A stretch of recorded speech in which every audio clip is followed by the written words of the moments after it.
Hello, everyone. Welcome. Welcome. We're going to take a couple of minutes to let others join us today. But we're so delighted you've all joined us, and we would love to see if, while we're waiting for others to join in on this, if you could put in the chat your name and who you're with, where you're joining us from. We'd love to see where all of you are coming from.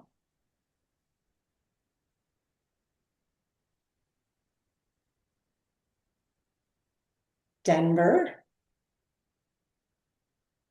Excellent. We got Phoenix Children's, Don, Austin. Wow, it's great to see everybody from across the country.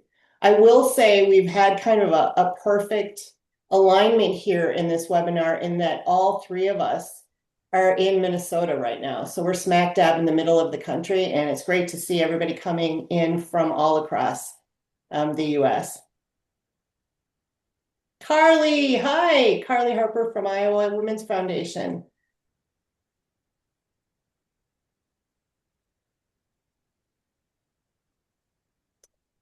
Great. Let's see, what are numbers right now? So we'll wait one more minute before we get started.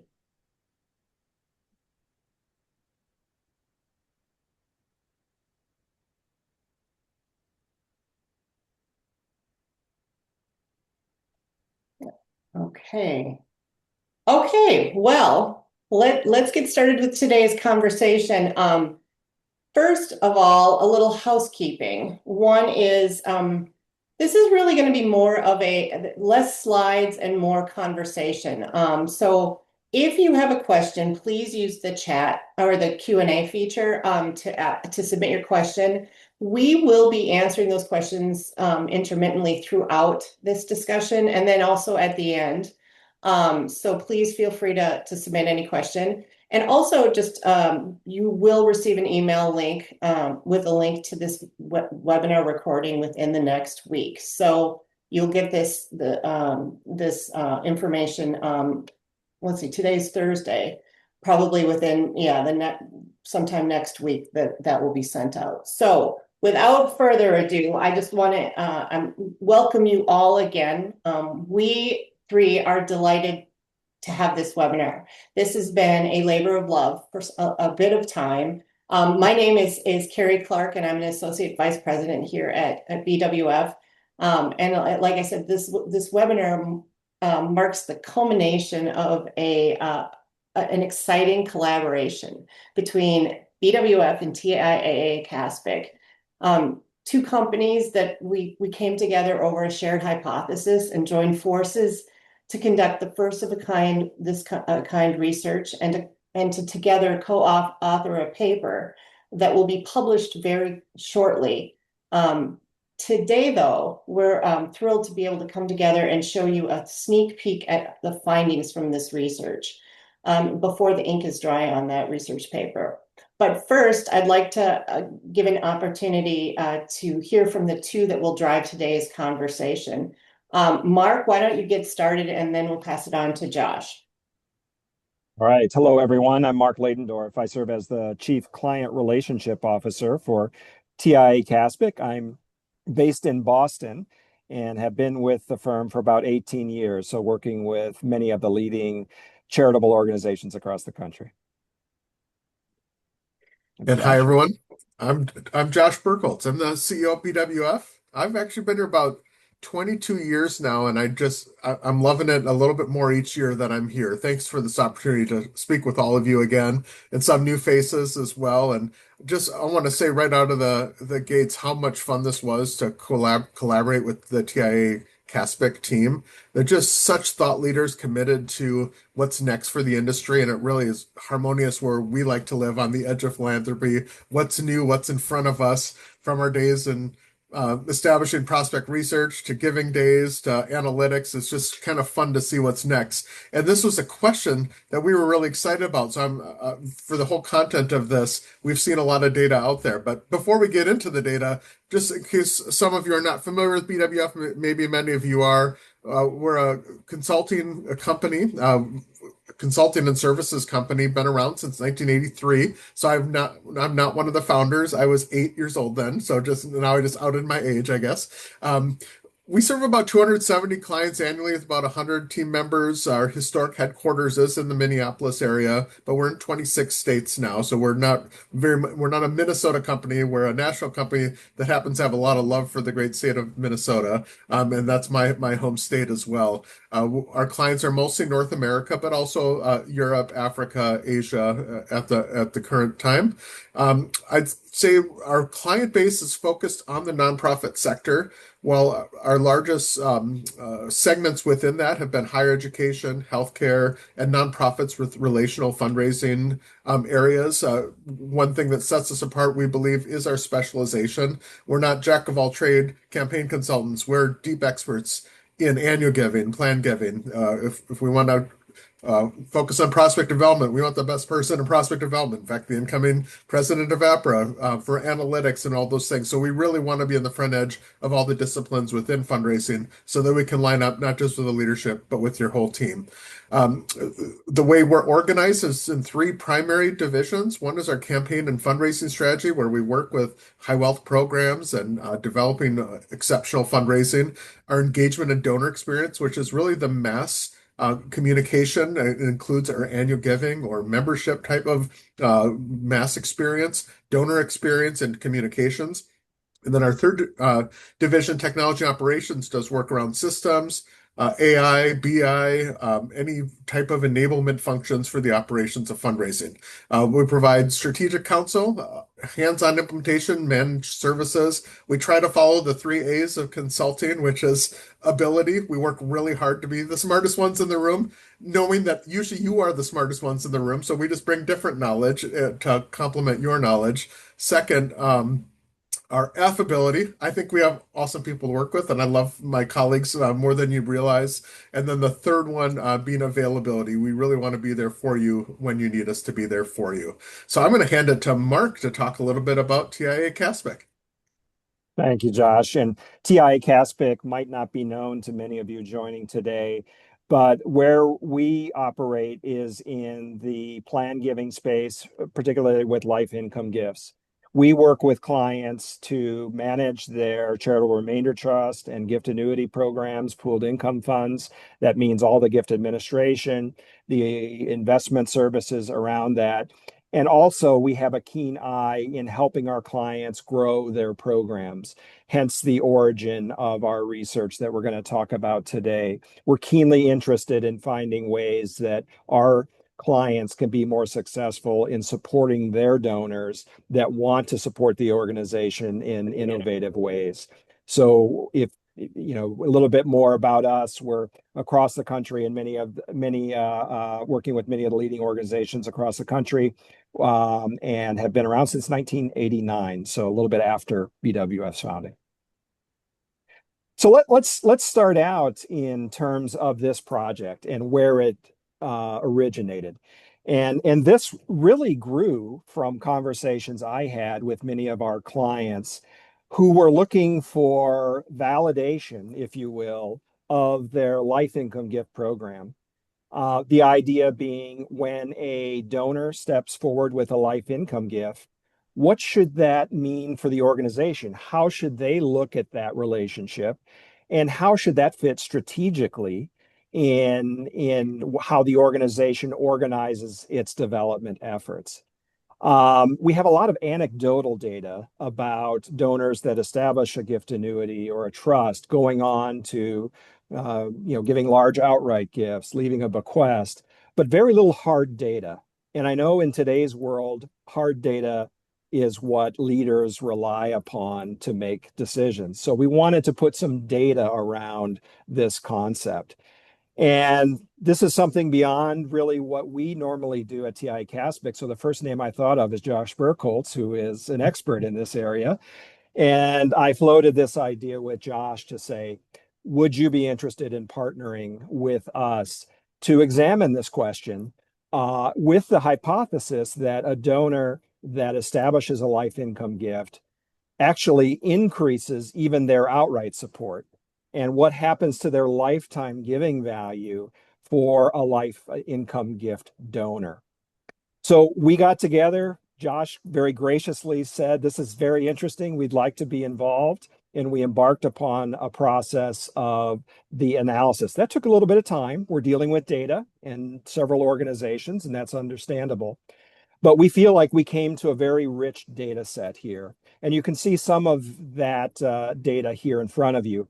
We examined 23 years of data, so from 2002 to 2025. We approached several organizations and worked with two higher educational institutions and one national membership organizations that had large donor bases, rich history of both outright giving as well as life income gifts. So across them, this is more than 1 million donors. And key to that is also that there were a significant number of life income gifts in that period of time. And in fact, we identified 2,139 life income gift donors in that time period. So pretty significant data set. Josh, thoughts on why that's important to have enough observations to feel confident? Absolutely. And when you first led with the anecdotes and stories, so much of what I see in what I'll call corporate research, with love to my academic friends, is anecdotes and stories, case studies about this one story or I knew this one time. And for it to have a rigor, we really wanted to have basis into the study. So, which meant some representative observations. And one thing that's maybe worth pointing out is there's more relative value and differences around major gift population. There's a little bit more normative behaviors around plan giving. Someone who's at that stage of life or looking at a life income gift might look a little bit more the same between institutions, where a major gift donor might look a little bit more different between institutions for different factors. There certainly are differences about what you care about, your passions, and all those types of things. But there was really some consistency in this, and we wanted to achieve a representative sample, and also staying, like with all research, we hope that this is replicated. We hope you dig into the data and test these assumptions yourself by putting a first foray out. Like, the ink is still drying. You're going to see it really soon, and hopefully with when we send the recordings, we'll have a link to the paper next week already. But we would encourage you to dig in. We feel real confident in the academic rigor, and we encourage replication of the research. Great. So one of the key advantages of a donor that does a life income gift is you've got a clear transaction date. You know when they establish that gift, so you can use that as your focus point, if you will. And what we were interested in is looking at their donor behavior before that life income gift, particularly on an outright gift basis, and then after that life income gift. So this is obviously, we want to see, does that life income gift donor, what happens to that outright gift pattern? Do they increase it? Do they decrease it? There might be even some feeling that, well, it would be reasonable that they would decrease their giving. They're making a major outright commitment, or a major life income gift commitment. That might affect how they think about their support for the organization. But we wanted to measure that and assess whether or not that was the case. As we'll talk about some of the results, we also found that many life income gift donors are repeat donors. They like them. They go on to do more of them. And we did exclude those additional dollars. We studied that piece, but we excluded the dollars not to skew the numbers when we're, looking at outright giving. We were specifically trying to assess that around that first life income gift.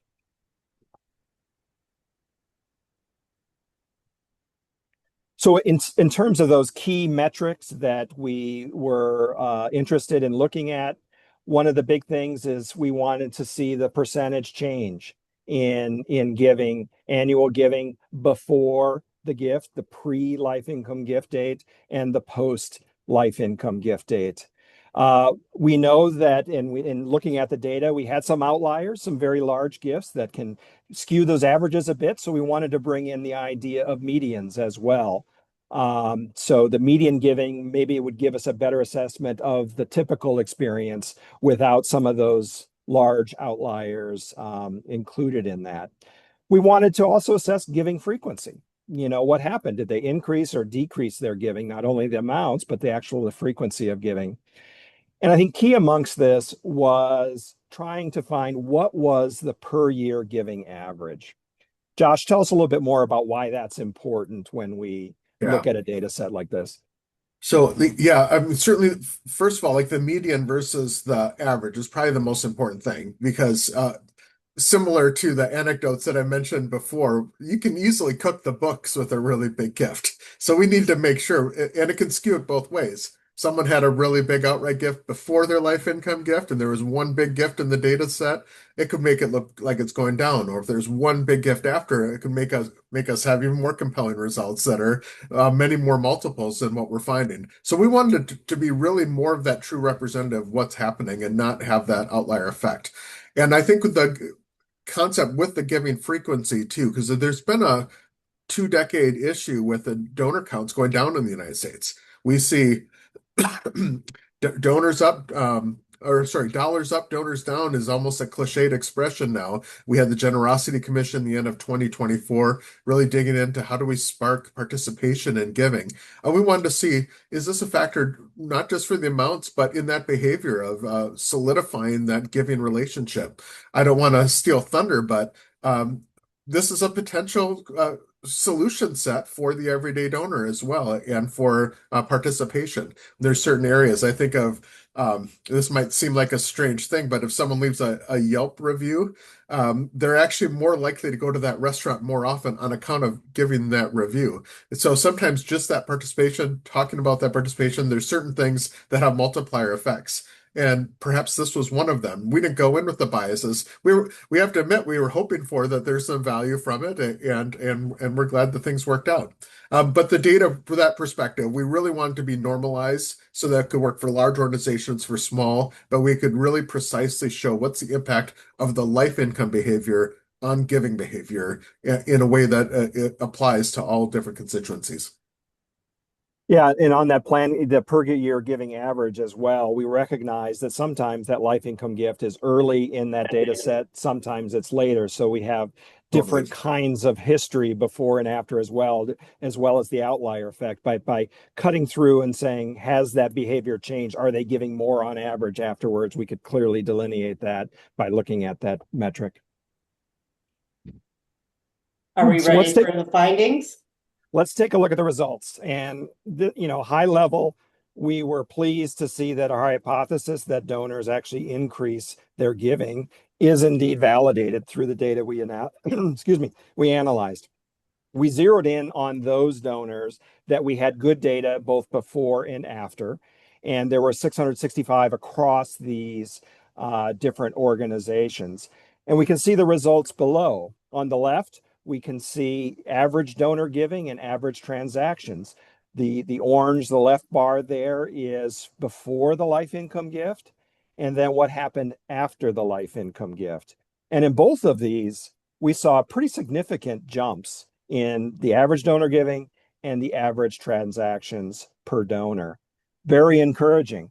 But even more so when we look at the metrics on the right, that per year average giving, this I think is the important one to really focus in on.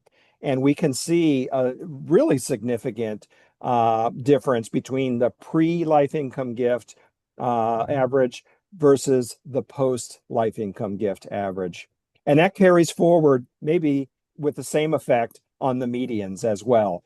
So recognizing that there may be some outliers in those averages, the median still tells the same story that actually, when a donor does a life income gift, they typically increase their outright giving. And that may be counterintuitive to some. When you One look at thing. these, what do these results tell you, Josh? Well, one thing that was jumping out is so these findings are specific to those before and after, but there's a lot of people where that life income gift was actually an entry point too, and there was outright giving after the life income gift. And my brain honestly wasn't that that's a starting point. I think back to going to Case Newcomers for Development back when I started in the 1990s and learning about the donor life cycle. People give their annual gifts, they give their major gifts, and they give their planned gifts, and then they die, and that's just how it's going to be. And the reality is, no. There might be some people that do that. We can all tell the anecdotes, but it's much more complex. Sometimes people will start with a life income type decision and move on. Those that have been giving, the planned giving is falling in the middle, and there's major gifts following that. There's major gifts before. It's really a lot of complex sources for how they start their begin their giving relationship, and how they journey through that. And life income is not an ending point. It's often an accelerating or a middle point. It's a great point. We've actually seen a lot of that kind of effect, that first gift being a planned gift with the ability to have a QCD from an IRA into a life income gift one time per life. And we heard from numerous clients that they got gifts from people, educational institutions, from people who had never given a gift, weren't alumni of the institution, but somehow they chose them to be their life income gift recipient. And that hopefully can grow into other exciting things. And based on these data, it would seem that that relationship is enhanced through that life income gift. So you spoke about, Mark, this is hard data as opposed to anecdotal, but we went into this research with a hypothesis. So I'm just kind of curious from both of your perspective, but starting with you, Mark, because this is the area you work in all the time. Were these are these findings, was anything unexpected? Or did you say, oh, kind of, oh yeah, this just reinforces what I subjectively thought? Yeah, I guess going in, my hypothesis, I believed we could validate through this just based on my experience of being in this field for over 30 years. But to be honest, I think the level of the extent of the difference is a bit surprising to me. I didn't expect it to be so dramatic if you look at some of those numbers on the right. So I'm pleased that this is the result. To me, it raises a lot more questions too, but the effect being there isn't as surprising to me as the level of the effect. I don't know. What did you think, Josh? Yeah, in fact, I think your very last phrase is almost exactly mine. Like I thought it would go up, but the extent to which it went up, and I know in a future slide we'll see that kind of lifetime value effect, and that's what kind of blew me away is how much it actually goes up after that current giving, and why is that? Trying to think through some of that, and that's where I go into this mode of all the other research and so forth, like things such as donor experience. The more contact and the more people I know at that institution, the more my giving goes up, is resilient, and it diversifies. Someone in a life income gift is having more regular contact. They're getting endowment reports, perhaps. They're getting reports on their investment and so forth. It's enabling the organization to build a stronger relationship, and that's got to factor in. I also think too, like when in their life, in some ways, like gifts of this type are both a charitable gift, but they're also a solution to certain questions that someone might have at a certain stage of life. And helping to solve a stage of life problem, like guaranteed income, perhaps through an annuity and other things, actually brings me closer. Even though I'm also getting the joy from the charitable gift, I'm getting that contact, I'm getting to meet other people that are donors here. It's also solved a problem outside of philanthropy. So there's kind of a double win for the donor of this type. So it makes sense to me that their level of delight in the institution would actually go up. I mean, I suppose we could screw it up on for them, but for the most part, I've worked with a lot of advancement people, and you show great gratitude to your donors. I see that all the time. So we're encouraged by the findings, but let's talk about what are some of the implications. So if we can go to the next slide, and just to summarize these findings, and then I think, I want to talk about what does this mean? What does this mean for organizations as they think about strategies, integrating gift planning into this? Why do we think these results are as they are? Do we think that will continue? Those kinds of questions. But in essence, here's the high level findings that we had. We know that per year giving average increased dramatically. Median giving increased as well, increased frequency. And another one that we didn't represent in the data in the prior slide is that it was people went on to do multiple life income gifts as well. The gift annuitant likes it, does another one. Sets up a charitable trust, adds to their trust, or sometimes the trust donor does a gift annuity or vice versa. But we saw within this data set, the average was 3.202 life income gifts per donor. So what that means is it's not only an entree to more outright giving, as we saw in the data, it's also an entree to more life income gift giving. And I would expect bequests and estate gifts as well, in addition. One thing that we talk about in the paper that's not here as well, and we see that with our clients, is we look at life income gifts that are secured by our clients and how many of those dollars that are raised each year come from an existing life income gift donor. So donors like these 3.02. And consistently over many years, our clients get roughly 50% in terms of all gift dollars for new trusts, for new gift annuities from existing life income gift donors. That's pretty extraordinary to think about what can be a very large gift that it becomes almost a new pattern of giving. So that's an interesting aspect as well. But Josh, I'm curious of, thinking of, we're happy with the results, but interesting is one thing, but something that's actionable is another. Yeah. How is this kind of data actionable for organizations? Yeah, and thanks for raising that. There's so much cool stuff here. I think about all the work we've done on trying to determine what causes increases in lifetime giving. We did a lot during the pandemic around resiliency when the economy is going down, some donors stay and go up, and what are those factors? What are the drivers of increased lifetime value? And rarely do we get more than two x. There's been a few 3 and 4x's, and extrapolating these numbers out, basically it comes out to there's about a 3x lifetime value increase from these numbers towards outright giving, which is on par with our other top factors. So if you think of what makes a great donor, obviously there's common characteristics we're looking for. They have the capacity, they have measures of propensity. I mentioned that connection, friends with other donors can be a 3 or 4x. The more people I know in a nonprofit and giving to multiple diversified areas can be a multiple. But to have this on par with them, setting up a life income affects my whole giving journey outside of the life income gift is actually pretty remarkable data. It's one of the predictive drivers. And I think about this might be a weird analogy, but if any of you sports fans, I have to admit, I stayed up way too late watching that late hockey game last night, only to have Dallas crush my dreams of a first win at home against the Minnesota Wild. But basketball, I'm going to switch to the other almost as cool sport in the winter as a total Minnesotan here. But they have this statistic where some players make the other players on the court more valuable. You see that in basketball. Like two players might average 10 points a game, but when this one's on the court, the other players average, 20% more or 50% more. And I always have thought of, and I have to be honest, as planned giving as another gift program alongside. We have major giving here, we have annual giving, and so forth. I never thought of it as like that basketball player that when they're on the court, the others get better. And what this data is showing that actually planned giving is a multiple and accelerating factor. It's caused me to rethink of that. It's not just a destination an alternative. It is those things because we do need understanding of assets, especially as we build complex principal gift programs. Understanding of more complex ways to give is essential. But just the behavior itself having a lift on the other areas, I think that's a really exciting thing from this. So practically, what does that mean?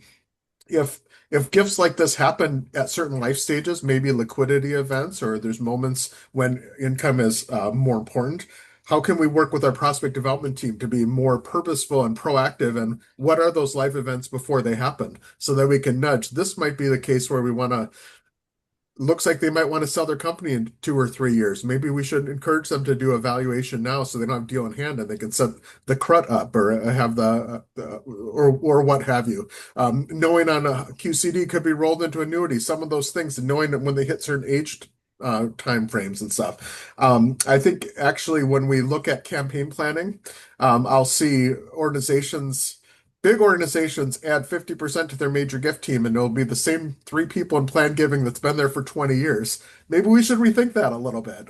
Whether that's how we service plan giving through dedicated team members, or how do we spread that without the organization more broadly.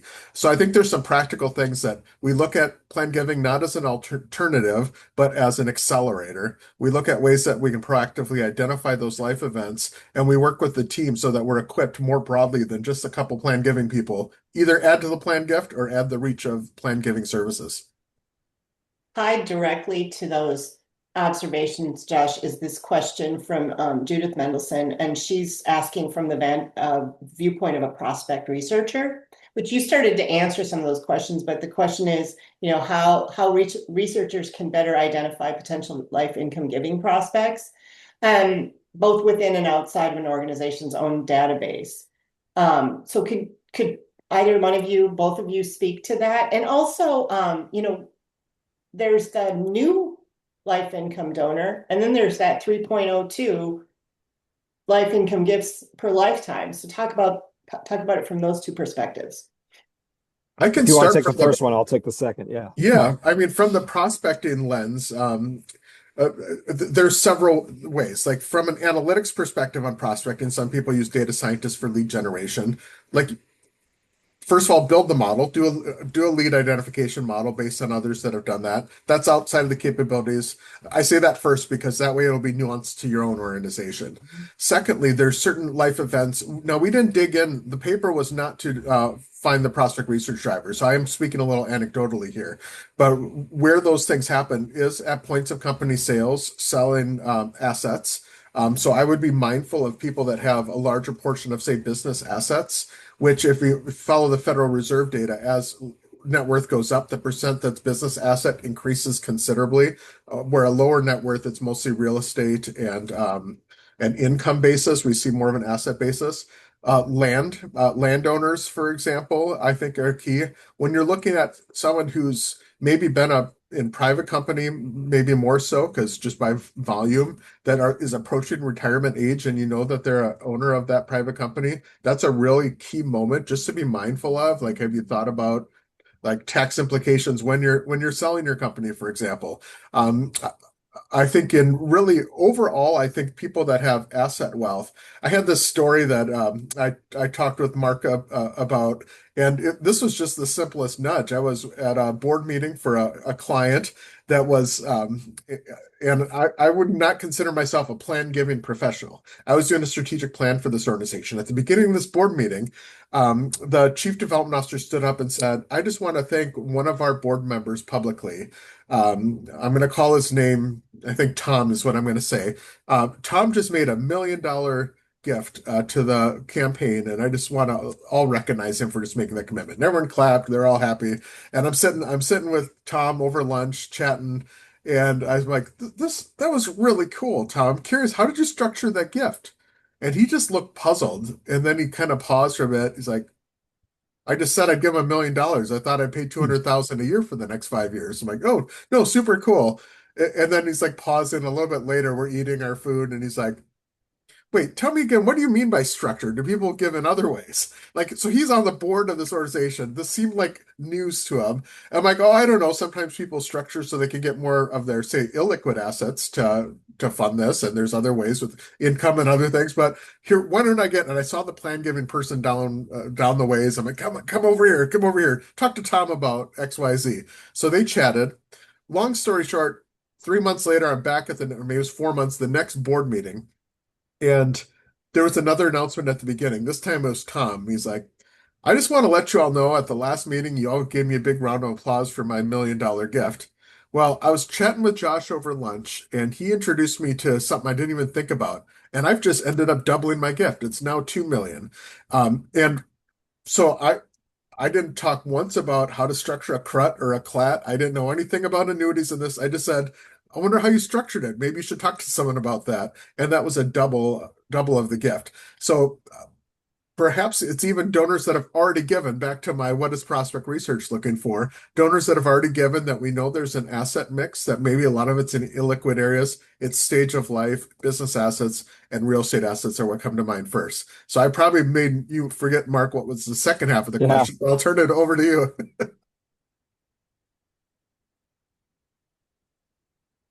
Did Mark just freeze? I think Mark just froze. Well, Well, insert brilliant thing that Mark was saying here, and when he comes I'm back, sure one of the things he was going to speak to was the 3.02 multiple and the And multiple their life oh, advisors. there. you're back. You froze that whole time, Oh Mark. no. I would start over right now. Yes. Oh no. Okay. Sorry about that. I was just sharing that I love your example of your story of structuring the gift.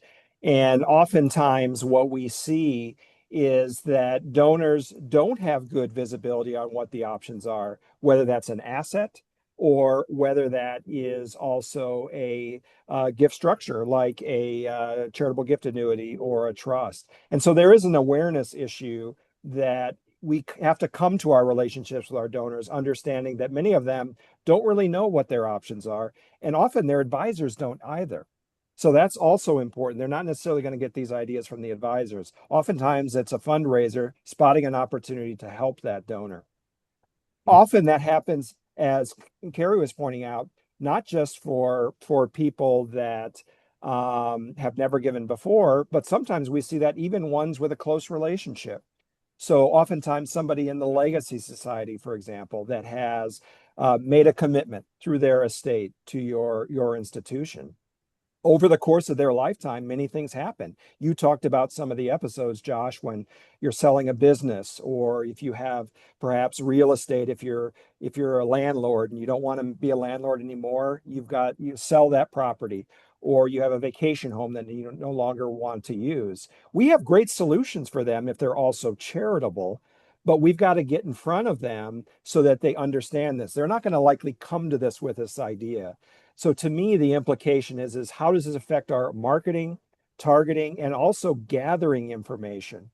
So what I tell some of our clients is if working within broader teams of major gift fundraisers, planned gift fundraisers, capture the information about what types of assets that donors own, even if it's not relevant today.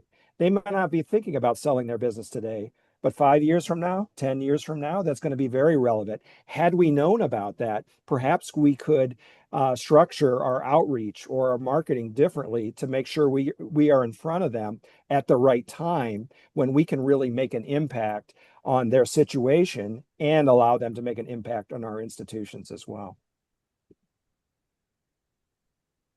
And do not put the your life income donors on a shelf. Absolutely. I think what if anything, we see that, the whole pyramid idea that people just move up the pyramid and then they're done is a complete fallacy. And Mhm. I think we need to think about how things integrate with one another. And to me, that's maybe one of the biggest implications here strategically. And you talked about this already, Josh, about maybe rethinking about where plan giving, life income gifts fit at different levels of giving in the pyramid. Do you think that's well understood by leadership, or is this something we need to help use this data to bring that out to leadership that are making those allocation decisions? Yeah, I generally think it's not well understood by leadership, but they also want to be equipped. When I've worked Mhm. with leadership about investing in this area, they're like, well, help me to make the case. They'll often have pressures around, usually CFO pressures or the finance office, where we have to have data to show how it affects having a pro forma around ROI increase and lifetime value from this type of investment is a good way to make that case. We'll see pressures that are political pressures. The best thing for political pressures is to have basis and data behind that to depersonalize the opinions from it, saying here's the data to help make an informed decision. Or even board pressures. Sometimes board needs it in a more simple case. It's easier for them to see I want more fundraising, add more fundraisers. But the nuance of it has to be broken down simply. And one of my criticisms of the plan giving profession for years has been they're so able to articulate brilliance around structuring gifts like this, or they know how to do things that are amazingly better for the donors, but they don't often live in the world of making it easier for the donors. I mean, sometimes they do, but as a profession, we're more focused on what's better than what's easier. I've used the example of the donor advised fund's been around for over 100 years, but it didn't take off until Fidelity et al. Decided to how can we make this easier for the donors, not just better for the donors. So I think there is an education that's necessary, but I don't think it has to. I would say keep it simple, showing the using data like this, simple stories, replicate it within your own data really helps make the case that diversifying is not just another way to give, but an accelerator for giving altogether. Great So we got example. it. Oh, go ahead, Yeah, Mark. go ahead. I just was saying, we've got a few questions coming in here, and I Yeah. want to give everybody a chance if we can get through them. So this is an interesting one in terms of, the idea is you create a planned gift and you end up living forever. So Emily says that our organization has found some of the folks who have annuities with us are running their annuities out.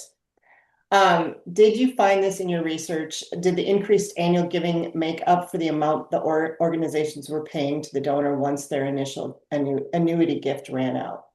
That isn't necessarily something we looked at, but Mark, I'm wondering if you Yeah. can just reflect on that. Yeah, no, it's a fair point. But I think an important aspect of thinking about an annuity donor is that it's not as simple as saying if they outlive their life expectancy, you're going to have a bad outcome. A lot depends on how a gift annuity performs, is what happens early in that contract and how it's invested. So what we see happen is if a donor sets up a gift annuity and you have a down market, so those funds are invested and you go and the market goes down, the effective payout rate is going up. And since that's a fixed rate that's going to the donor, now you're behind the eight ball, so to speak. And if they live longer than their life expectancy, that gift can be at risk. But oftentimes we see the reverse be the far more often situation.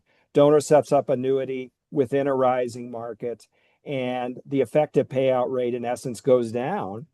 And then it becomes a situation that many times a gift annuity might be healthy enough that the longer the donor lives, the healthier the underlying contract becomes, the larger the remainder gift.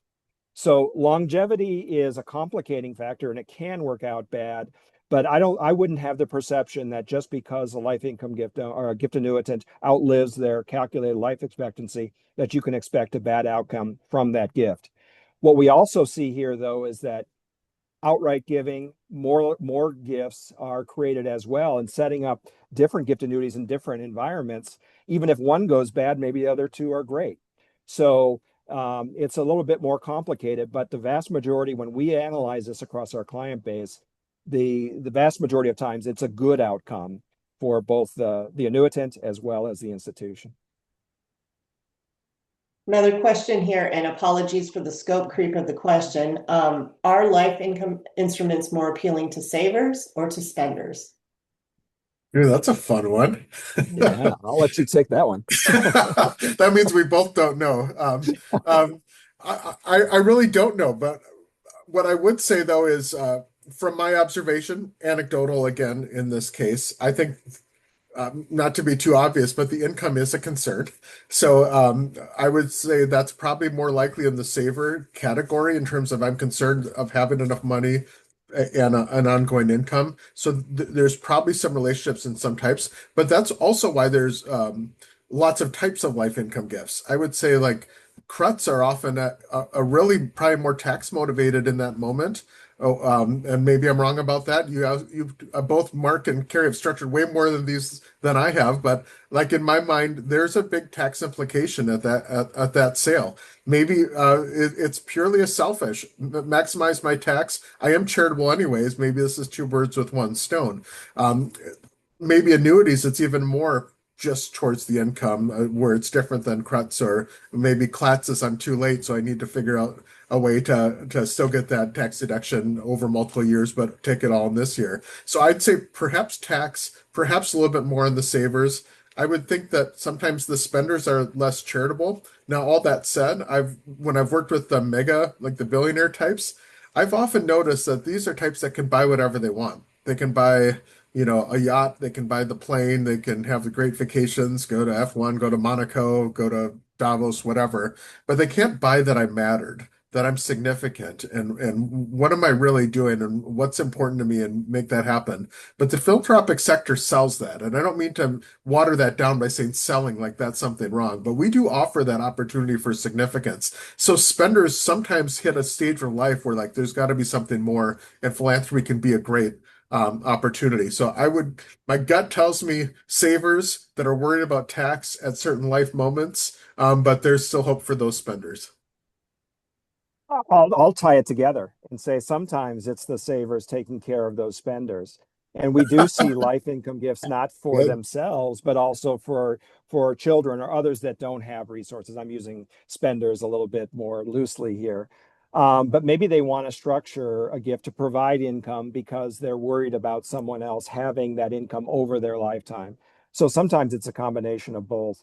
One thing we do see quite a bit of, especially with gift annuities, is that a lot of them are set up by what we call do-it-yourselfers, people that handle their own finances, that look for their own solutions. And I'm not saying that's all of them, but there's a significant number that we see that seems to be a driver. They're the ones making that decision. They see the benefits of this and decide that fits their situation and allows them to support the organization as well. And a gift annuity for a saver can be more attractive because it's fairly straightforward to set up. It doesn't include it doesn't include additional legal costs to set up. I've had Yeah. personal conversations with donors that go toward that conversation. So, It's easier over better, right? Although it is really good. Well, I should say better. They're pretty solid right now. I yeah. think, well, just one more observation on that. I mean, Josh, you bring up a good point about how we can reduce friction.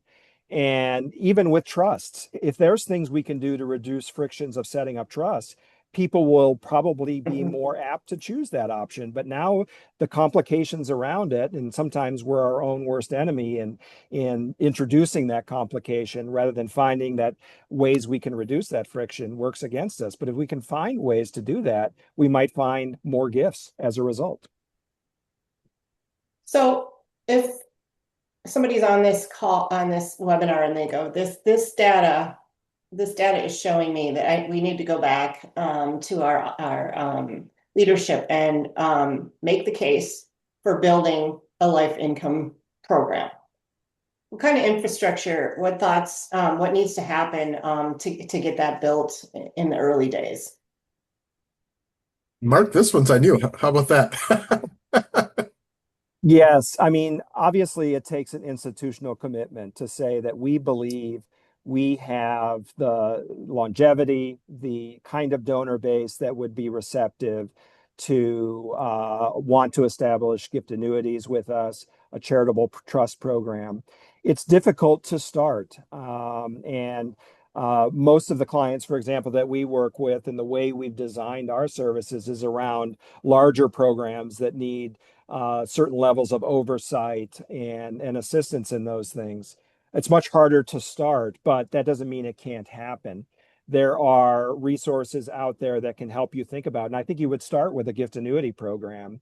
And if you can build the case that there are enough donors that would establish one, you can actually get going with a gift annuity program and grow it to a level that you need outside help to manage it. But there are even tools out there where you could do it in-house if you're just starting it out until it gets to a certain point where you want to seek outside help. But understanding it is a big commitment to start it out.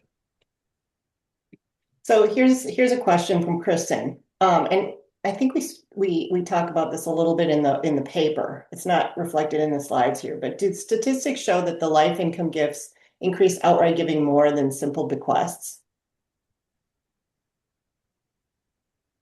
Harry, you might remember better than us. Do you want to answer the question? Well, one of the challenges for us is that bequests are a little more wishy-washy in terms of what's the date it happened. Right. And so it actually opens the door. I mean, it actually opens the door to the question of both of you, given that this was research over 20 years with three institutions. What questions remain unanswered? Yeah, to me, the interplay of bequests is a fascinating one. And I would suspect that you would see somewhat of a similar result. Someone that makes a bequest commitment to the organization, in some ways, is making you part of their family. And that is enhancing that relationship with the organization. And if the organization is stewarding that commitment in the right way, hopefully you would see that new relationship leads to more outright giving. We also know that a lot of life income gift donors leave a bequest as well. I'm fascinated to know which came first, the chicken and egg problem. Is it often that people start with a life income gift, they build that relationship, and then include the organization as a part of their estate plans, or is it the other way around? But I think, Carrie, you point out a real part that makes it very difficult. And I'll just, share an example. You have maybe you have a donor that put you in their estate unbeknownst to you in 1995. Then in 2005, they told you that you're in our estate and you make them part of your legacy society. And then 5 years later, as part of your campaign, they're at an age and they share an amount with you that you count that as part of your campaign. Which is the gift date in that? Each one is significant in itself. Some some you don't. So there's more intricacies to work through of what and understand what the effects really are. But I'm not saying we don't ask those questions. I would love to know more about that interplay between bequests, life income gifts, and outright giving. So in following up with like what are the outstanding questions, or what should future studies focus on? A question from Judith is where geographically were the orgs that we studied, the donors and the organizations that we studied. She's curious because in Montana they have a really beneficial state tax credit for folks who give to endowments via a plan gift. So she wonders if an obvious and large tax benefit like that would affect the study results one way or the other if broken down by state. See, even for Judith, she sees that there's follow-up opportunities to For lean sure. into more research. Well, I could speak. Oh, go ahead, Mark. No, go ahead, Josh. I could speak to the geographic distribution of the study. I mean, we purposely chose a large membership organization that is across the U.S. that would have donors, including in Montana and others. I don't know that we have a geographic breakdown of the names in the paper itself, but our that membership was comprehensive. The two universities, one was a very large Midwest university that had broader coverage in rural as well as heartland kind of, and another was a large urban private university. So we could get that contrast of membership, public in the heartland as well as urban behaviors. And we saw consistency, as I mentioned, some normative nature to how those gifts were regardless of that area. But I think that's a really good point. There could be motivating factors outside of just what we're talking writ large, but specific to state and other, I guess, drivers. Yeah, great answer. And to me, I would also be interested in are there differences in the type of gift that's set up? A gift annuity, a deferred gift annuity, a trust. Do we see the same pattern, or are there significant differences between them? What might that mean?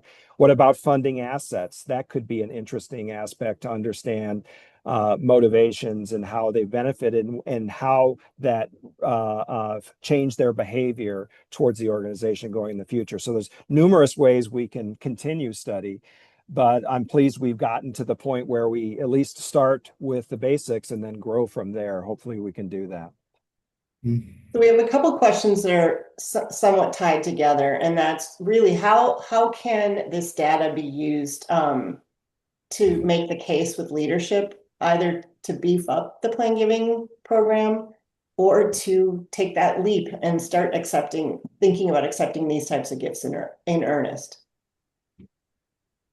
Yeah, one thing that I mentioned before was that scenario of all the campaign studies we do that recommend all these new major gift officers, but then flat to declining plan giving. And it's challenging to make the case around the people in a environment right now. We're at the spot where there's employment freezes and it's really tough to really get investment in individuals. I try to keep the focus on the actual work and the service. Not that we need more plan giving people, we need more plan gifts. And how should we best do that? Do we equip a broader team around this? Do we add to this team? What are those capabilities? Really almost like a pro forma, like you're doing a business case, using data like this, other data that we're happy to help ideate around that with you to make the case for the types of giving and how that can grow our program, what the ROI on those investments are around planned giving, taking away the people from it. And let them help co-create with you. How can we increase doing more of this? Where we've got a team of 3 that know how to do this. Should we invest in a larger team? Do you think as we add more major gift officers, we should hire more talent that is specific to this? Should we have managed services in this area, work with our other organizations to do that, but really get towards the outcome of the ways to maximize the donor journey for each individual? A lot of times leadership looks at revenue. This is like a sales team. I need revenue for my budget. Fundraising teams need to look at it. We're nurturing a journey of a philanthropic relationship that has a very long-term implication. And we do often find ourselves, those two are butting heads, and we make the choice for the today against the future. And we're kind of robbing from the next administration and so forth for today. And there's plenty of data to discuss that. That's why we've seen such big divestment from annual giving in higher education in the United States, is because they can't prove it in real dollars in this year. However, they're robbing from the campaigns of the future. Similarly, planned giving was thought of as an alternate. Now that we're seeing that it's integrally, I can say the word, tied to that journey of lifetime value on the donor, we are indeed robbing from the future if we divest from planned giving. The only other thought I would add to that is that as we look across the clients we work with, where we see the most success happen is where there's a clear institutional commitment and understanding that this is a critical part of how we achieve our fundraising goals, is integrating all different options for assets and gift types. And we value all of them. And also the recognition that in order to be successful, it takes investment. It takes investment in marketing, in people, and building those relationships. But that is not empty investment. It's investment in the future that grows. And one of the benefits of life income gifts or bequests is they mature in all economic conditions. Year after year, if you've got a nice pipeline of gifts put together, people pass away, those gifts come to your institutions. And they're most welcomed when you have difficult economic environments, when getting those outright gifts may be challenging, but those gifts are maturing in that period. And I think you need to make the case for that as well. This is part of our ongoing funding strategy, not just something in the future. It will be integrated very quickly into our expectations and how we can meet our needs at our institution very soon, without having to waiting 20, 30 years. Well, I can't believe we're getting near the end of the hour here, and I want to say thank you to Mark and Josh, but thank you to all of you for leaning into these questions. You all help us to look and see where's the curiosity, where's the desire for more information or lean into a topic. So if you could just share with us what you'd like to be learning in the future here for one quick minute, we appreciate your input. And Ben, I saw your comments in the chat. We're happy to follow up with you. Mark probably can't say it, but I would have a call with Mark on that, on your questions, on the concerns about the gifts with your leadership going underwater and managing and administering. I just think he's really great at that. And he's been very polite to do an educational webinar, but that would be my first phone call if I had those concerns. Thank you so much, everybody. Yes, thank you. I think we're going to give one more minute, but anyway, I do want to say thanks everyone for spending your time with us today. I can't believe we used that full hour. We really appreciate the questions. We'd love to stay connected. I'm going to close this out and move to the next one. Oh, wait. Here we go. Oh, yes. Before I forget, we have our next webinar scheduled for Thursday, May 21st with my two colleagues, Angela Altamore and James Bernard, that will focus on donor experience. And we hope you will be able to join us for that webinar. In the meantime, we would love to stay connected with you. So here's our link to all three of our LinkedIn pages. As we said at the beginning, we will be sending out an email with the link to this webinar, but also a link to the published paper. The paper and the webinar will both be available on the BWF website. The paper will also be available on the TIAA Kaspick website. So hope you can get a chance to look at that. Lots more details in that research paper, and we are looking forward to leaning into this topic a little bit more as we go forward and learn more from all of you what your ongoing questions are, and just appreciate this opportunity to share this with you. So I hope you have a great rest of your day, and thank you so much. Bye, everyone. Thank you. Thank you. Bye-bye.